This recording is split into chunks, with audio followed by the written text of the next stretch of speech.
Thank you for that introduction. That was very sweet.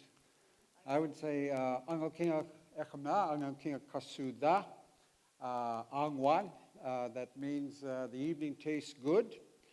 Angwan means hello, my other self. And I just want to say, wow, for all of you diehard, beautiful Homerites for being here right now. But you're on the home stretch. And you know, it's very interesting being up here. I can see my picture, and there's this countdown clock here. And every time I look at it, it's like brain freeze. Yeah. And then I don't know, you know, you're sitting there so regally, I don't know if I should, you know, prostrate to you or, but you're beautiful. So I figured they're here to make sure I don't do my Wayward Aleut stuff, so I will try not to do that. You know, the Yupik elders in southwestern Alaska, they called this society the Wayward Society, or not the Wayward Society, the Inside Society, or the Reverse Society, because we reversed the laws for living. And I think that one of the most salient points that we need to keep in mind in terms of these reversals is one that says, the heart used to tell the mind what to do, and now the mind tells the heart what to do. And these and many other kinds of reversals like that have put the life support systems of this planet right onto the brink. And so, you know, Einstein said that, you know, you've heard this refrain many times probably, those of you who are here. Einstein said that, you know, we can't solve the problem with the same consciousness that created the problem. And that's really true. And I'm here to share with you one way, out of no doubt many, of understanding our place in the world. It's an indigenous way. And it's a way that can be accessible to everyone, not just indigenous people. And so that's what I'm hoping to share with you. You know, I was born and raised on St. Paul Island in the middle of the Bering Sea. It's an island that's 12 miles long, 5 miles wide. And imagine this, when I was a child, 1.8 million fur seals, 2.5 million seabirds, tens of thousands of stellar eiders, 1,000 reindeer, and 500 Aleut people. And my people have been out in Bering Sea for 10,000 years. That's 5,000 years before the height of the pyramid cultures. And can you imagine me as a child growing up on this tiny island with all these animals? It was a magical and mystical place. And, you know, I had a fully intact traditional upbringing. And you can see how close that we lived next to the village, just right next to the seals. This is just one of 8 rookeries on the island. And the seals are right behind me on the sand. It's pretty amazing. You know, in this fully intact traditional upbringing, you know, I would walk in the village every day from a childhood on to teenager and be affirmed by every adult in the village. Every day. Good boy. I was never ignored. I was always affirmed by every single adult every day. And I was never scolded. How many of you were never scolded? You might call it child abuse today if you don't scold a child. But I was never scolded. And I could go into anyone's house, day or night, and I would be welcomed like a long-lost son. Come in, sit down, eat. That was the common refrain that I would hear. And then I had to spend equal time with the men, the women, the elders, and my peers. The men and women, or the men would take me out hunting and fishing with them. And the women would take me out berry picking with them, and then they would have me there while they're preparing our wild foods. The elders would take me out camping with them, and I would listen to their stories for hours. over years. And to get to know my grandfather and for my grandfather to get to know me, I had to be with him 24/7 for 2 years, beginning at age 4. Beautiful way. And I had a traditional mentor called an Acha. And, you know, he taught me about what it means to be Aleut, what it means to be a man, what it means to be in relationship to self and to others, the ethics and values of my people, and reverence for life. And yet, that in the entire time that he had me under his wing from age 5 to age 13, he may have said no more than 200 words to me. Imagine that. Some of the most profound learnings in my life, 200 words or less. Because words are considered superfluous and even limiting. You know, action and behaviors speak louder than words. But too much words that come from our head actually dumbs us down. And I'll talk a little bit more about that. You know, I'm thinking about how my Acha would teach me, my traditional mentor. The adults' responsibility was to create the space for us to learn experientially. I was never given any instructions or explanations for anything. Can you imagine that, starting as a young child? Is that child neglect? Not the way that I was raised. And so, you know, the adults would always expect us to watch, listen, and learn on our own. And they would never be condescending because of my age. They always assumed that I would pick up what I need to pick up in my own way, in my own time. It's a pretty amazing way to be raised because it allowed the child to, you know, have all the space that they needed to achieve their own learning to their fullest capacity without the prescription of an adult, their desire or their wishes for what it is that we need to know. The child was free to explore their own senses, their own thoughts, their own feelings, authentically, without anyone coming in and prescribing what they ought to be learning. It's a pretty incredible way to go. And so we call that way the way of the real human being. That's what it's called in all of Alaska, in all the names, Inupiat, Yupik, Dene, Unangan. All of these mean the real human being or the human being. And that's what it means. I just described it to you. And today we live in a society that, you know, they have real difficulty trying to grasp this way of self-empowerment because most people were raised with constant adult supervision and constant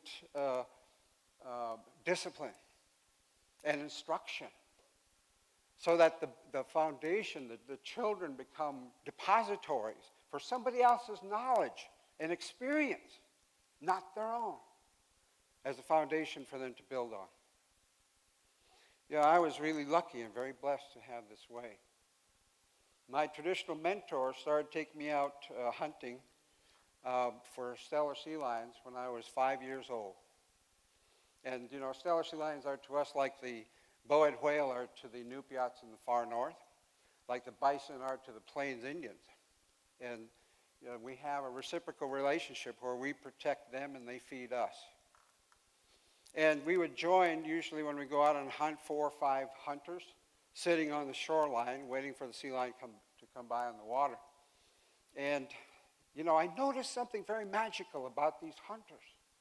Yeah, I would sit out there as a child, and we'd be out there for 8-10 hours, and the rhythm of the waves, the smell of the sea air that was so fresh, and the wind constantly blowing, put me into a daydreamy state, you know, after 6 or 7 hours of sitting there in one place. on a basalt boulder on the shoreline. And yet, I noticed the hunters never did. They never got into a lulled state of mind. They were always alert. And I wondered, how in the heck could the hunters do that? And then all of a sudden, the hunter might say, "Kawakako," and that means sea lion coming. And in the 180-degree span of water that we had in front of us, everyone simultaneously, without anyone pointing, would look at one spot. And when I looked, the sea lion wasn't there. It's still out of visual range. And then we just kept looking, and sure enough, the sea lion comes up in that general area that we were looking. You know, it was still like 10 miles away, I think, when the hunter said, "Kawakako." And I thought, that's really magical. I couldn't imagine how in the heck did they do that. And so I figured it out. I made a connection between the seabirds and the hunters. And I used to love to go underneath these bird cliffs where there's thousands of seabirds. Can you imagine 2.5 million seabirds and then thousands of them underneath the bird cliff that I would go to? I would walk 6 miles out of the island from the village when I was 6 years old. And there would be this apparent chaos. And all these birds, the red-legged kittiwake, black-legged kittiwake, thick-billed murres, common murres, least auklets, crested auklets, horned puffin, tufted puffin, fulmars, gulls. And like they're flying in every direction, you know, diagonally this way, diagonally that way, left, right, up, down. Some landing and some taking off and at different speeds, at different heights. And I noticed something so remarkable about these birds. They never clipped a wing, and they never collided in this apparent chaos. Can you imagine that, in this cacophony of sound with thousands of birds going in every single which direction, but then never clipping a wing? And I used to wonder how they did that. And I finally figured it out. And I just watched and observed these birds. I'm 6 years old, and I'm thinking in my child mind, the birds don't think. They're not thinking about the past. They're not thinking about the future. They're just there, vibrant and alive, now, present, in this field of awareness. And I'm saying to my child mind, okay, I want to be like the birds. I'm going to be like the birds. I'm not going to think.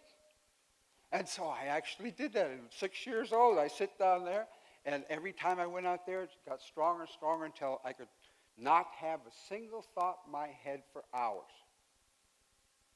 How many people today can have not a single thought unless you're brainless, you know?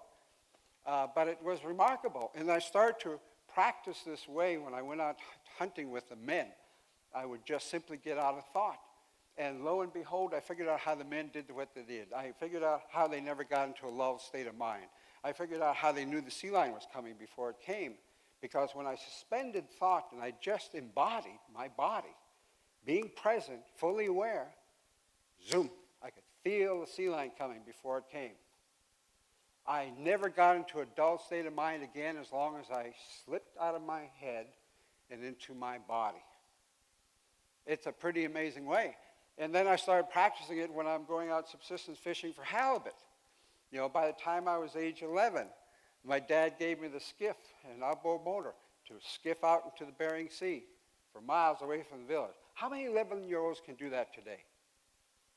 I'm not bragging because I'm wanting to share an important piece of information that I feel we need to know today. But I could feel the halibut. We're hand lining, jigging, and I could feel the halibut before it hits the hook. And when it's hooked, I can tell you if it's hooked by the lip or the jaw or the torso. I can tell you generally if it's male or female. I can tell you what size it is. I can tell you how it's going to fight on the way up or not. Lots of pieces of information. And then I could also, you know, I used to wonder how my ancestors could navigate with their 17-foot kayaks and go thousands of miles away from the community and then come back without the aid of navigation instruments, because in Bering Sea we have 20 days of sunshine a year. It's mostly foggy or cloudy. You can't navigate by, you know, the moon or the sun or the stars. But they did. And I learned and mastered this knowledge when I was 11 years old. And I understood now how my ancestors would use all of one's inherent intelligence, which is composed of touch, taste, feel. It's all our senses. Feel, hearing, smell, gut feel, intuition, to inform them with 100% accuracy. I could navigate in pea-soup thick fog for miles and go to a single spot that I intended by the time I was 11 years old, without the aid of any navigation instrument. I could feel the energy of the water. I can feel the motion, movement, and rhythm of the water. I can see the difference in color. I can smell the difference in that. And then I could see also, when animals come through the fog and what kind of birds they are that's flying in front of my skiff, in what relative direction to my skiff, and what time of day it was, because we knew where they foraged and when they foraged. And that would give me all the information I needed to navigate in pea-soup thick fog without the aid of any navigation instrument. Now, these ways are ways that anyone can really access if they get out of their heads. Today we live in a society, I'm afraid, that believes that intelligence comes from logic, the brain, and thought only. And the elders say that, we must come to know a different way if we are to reverse our self-destructive path on this planet. We must be able to access an embodied way of learning, which we can do. We all can do it. And this is a way of, I tell you, from my personal experience, that gives a profound embodied connectedness and awareness to self, to life, and all of creation. And unless we do that, we will operate with the same consciousness that is bringing us to the end. And I choose to be positive about that in meeting all the people who would listen to this message. So thank you very much.